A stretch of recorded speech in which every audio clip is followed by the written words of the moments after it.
Jim, you've been working on DC Universe Online for like 4.5 years now, the online video game.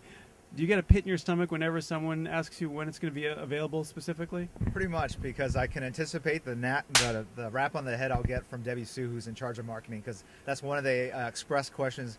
Expressly, I'm not allowed to answer that one, so I always have to say, like, when it's ready, you know, not soon enough, stuff like that. But yeah, I'm not allowed to say. But soon. And for those who aren't super familiar with it, how would you sum it up?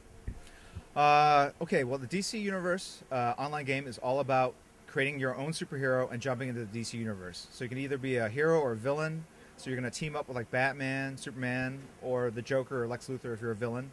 And you basically explore the DC Universe. It's an online game, so not to confuse it too much, it's just like your regular video game, except you're playing with players from all around the world, thousands of other players. Can you tell me, does anybody draw the underside of a superhero boot better than you?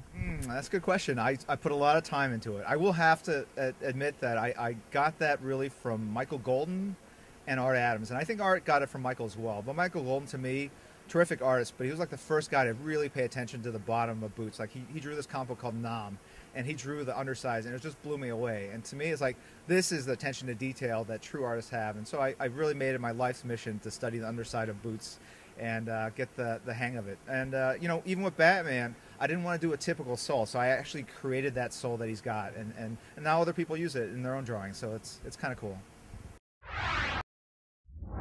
And you've talked about how your parents originally wanted you to be a doctor, and I'm wondering, was there a moment when they realized that you have a pretty decent amount of success in your chosen field now? No, you know what? Actually, to their credit, they were very much against me getting into comics initially.